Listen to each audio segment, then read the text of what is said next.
Bismillahirrahmanirrahim. Assalamualaikum warahmatullahi wabarakatuh. Salam sejahtera. Saya akan sharekan skrin saya sekarang. Okey. Share. Okey, share. Okey. Okey, bismillahirrahmanirrahim. Assalamualaikum warahmatullahi wabarakatuh. Okey, nama saya Ashraf bin Azhar, merupakan pelajar tahun 2, bukan tahun 2 lah, tahun 3 Kejuruteraan Mekanikal di Universiti Kebangsaan Malaysia. Saya batch Zilas 0913. Jadi pada hari ini saya akan terangkan tentang kos yang saya rasakan menarik, iaitu kos engineering. Ya, memang kita tahu AJK alumni pun ramai daripada kos engineering. Saya boleh senaraikan, kalau nak tanya soalan nanti ramai boleh jawab. Okey, sekarang ni kita tengah berada pada, kita ada dekat Industrial Revolution 4.0. Okey, IR 4.0 ni abang tak mau cerita. Yang ni adalah hampa punya homework untuk belajar tentang apa itu IR 4.0. Nanti hampa cari ya, dalam IR 4.0 tu ada apa. So bila hampa dah tahu IR 4.0 tu ada apa peluang yang ada, apa yang hampa nak belajar nanti. Okey, roadway pathway to be an engineer. Okey, sekarang hampa tengah ada engineer macam-macam. Okey, multi-technology. Lepas tu ada level IB iaitu English Baccalaureate. Yang ni untuk khas untuk mereka yang nak pergi overseas lah, nak pergi mana? Nak pergi UK, Jerman, nak pergi Amerika, nak pergi mana semualah. So ada lagi nak pergi, kalau nak pergi Jepun dia ada program dia, nak pergi Korea ada program dia, macam tu lah. And also kita boleh sambung terus pergi diploma. Diploma ni abang nasihat untuk siapa yang betul-betul dah settle nak sambung engineering, boleh sambung diploma terus. Dan daripada matriculation ni kita boleh buat degree in engineering. So daripada degree ni kita boleh pergi ke research ataupun industri. Tapi kalau anda pasal nak belajar asat, lepas tu nak masuk kerja terus, boleh ambil diploma 3 tahun terus masuk industri. Kalau yang lain, okey, ambil masa lebih kurang 5 tahun baru boleh masuk industri. So dari degree ni pula kita boleh sambung research ni, ni lah dia nama general research, tapi dia macam master class mechanical engineering. So mechanical engineering ni adalah melibatkan orang panggil movement. Segala benda yang bergerak adalah di bawah tanggungjawab seorang mechanical engineer. So dia mulakan daripada part-part sekecil bearing sampai, tengok ni, tu dia punya orang panggil gear dia sampai sebesar alam ni, gear besar berdampar. So apakah mechanical engineering buat? So dia akan buat design, dan tengok dalam kereta saja pun dah ada beribu-ribu parts yang kita mechanical engineer kena in charge. So tengok macam ada tayar lah apa semua, ni adalah di bawah tanggungjawab mechanical engineer. So mechanical engineer ni adalah seorang yang inilah banyak handle benda-benda yang movement lah, industri besar, kerja dalam kilang. So lepas siapa jadi mechanical engineer akan kerja dalam kilang, plant, macam-macam lah. Dia industri yang duduk bawah mechanical engineer yang besar adalah aerospace, otomotif, yang tu lah yang generalnya. Okay, next kita akan masuk ke electrical dan electronic engineering. Okay, kalau electrical dan electronic engineering ni abang nak share banyak pun tak boleh. Tapi nanti time Q&A kalau nak tahu lebih, boleh tanya Abang Syakir ataupun Kak Bina. So electric engineer ni hampa lebih kepada menguruskan benda-benda berkaitan distribution elektrik, dan juga inilah main circuit, macam mana nak susun transistor, nak susun benda ni benda tu, nak susun wire, color-color macam-macam ni. Ni baru satu color, ada berapa puluh color wire tak tahu lah. Ni adalah orang panggil printed circuit board. Ni pun di bawah tanggungjawab electrical electronic engineer untuk memastikan circuit board ni yang ni printed circuit board PCB, nama pendek dah. So yang ni pun electrical engineer yang design. Okay, itu adalah electrical electronic engineer secara ringkasnya.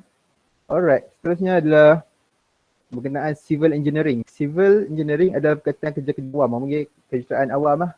So civil engineering ni dia menguruskan tapak binaan, menguruskan sisa-sisa sampah. So sisa-sisa sampah tu diuruskan oleh ni tau, civil engineer. Civil engineer juga dia kontrol aliran sungai, kontrol aliran tasik. Itu buat tanggungjawab civil engineer. So salah satu yang kerja yang civil engineer ni nampak dia orang kata senang, tapi kalau hampa tengok ni susah civil engineer. Ni salah satu kerja civil engineer adalah membuat ni unwet port house ni, yang bawah dia bangunan ni usia dia 100 tahun. Atas ni baru buat. So kerja civil engineer adalah memastikan supaya bangunan ni tak runtuh dan kita boleh buat bangunan dekat atas dia, bangunan baru. Nanti aku boleh search Antwerp Port House. So yang tu lah kerja civil engineer. Banyak kalau tengok bangunan. Kalau cerita Melayu, anak datuk yang lukis plan besar-besar, projek juta-juta tu banyak civil engineer. Alright. And ada lagi iaitu chemical engineer. Okay.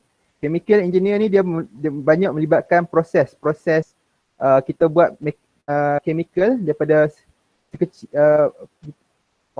chemical dalam big scale. So nak buat sabun ke, nak buat minyak ke apa semua, itu kerja chemical engineer. So kalau kita boleh perasan kat sini, saya ada upload chemistry versus chemical engineering sebab saya tahu ramai minat chemistry tapi cakap nak jadi chemical engineer. Adakah itu konsep yang betul atau salah? Okey. Bagi yang minat chemistry, sebenarnya apa, samalah chemistry dan sama chemical engineering. Chemical engineering adalah lebih kepada memproses bahan mekanikal dalam bentuk yang skala besar. Tugas ahli kimia iaitu bahagian chemistry adalah untuk membuat chemical baru, untuk cari baru dan produce pada skala kecil dulu. Dan daripada skala kecil tu, chemical engineer akan cari solusi untuk buat benda tu dalam skala yang lebih besar.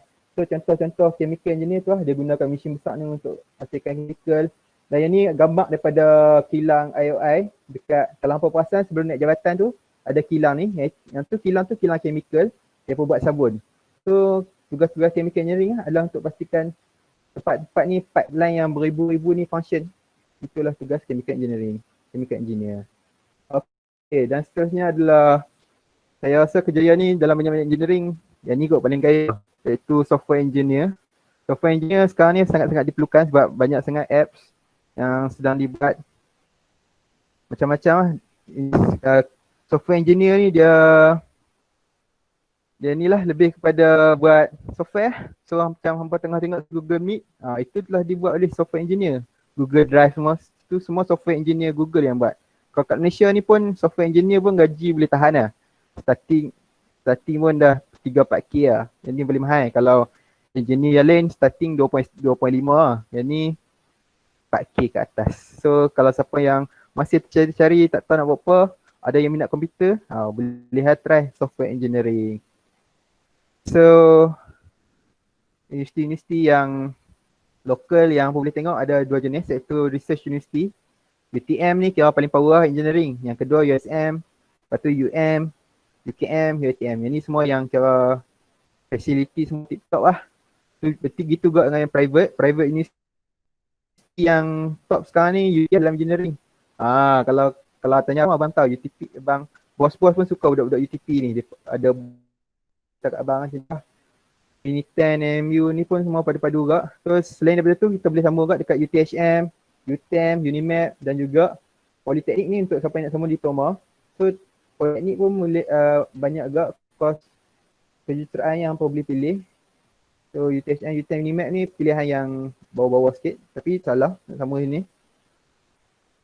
Okay, dan kalau punya abang pasal negara-negara yang padu dalam engineering ni adalah negara Jepun, Korea, Jerman, France. So dia ada 4 negara ni memang power engineering. Memang dia non-speaking English country tapi beasiswa di situ banyak. So kalau hampa minat nak sambung overseas, so hampa dah belajar Jerman kan. So kalau siapa yang dah belajar bahasa Jerman tu boleh lah nak try sambung belajar kat Jerman.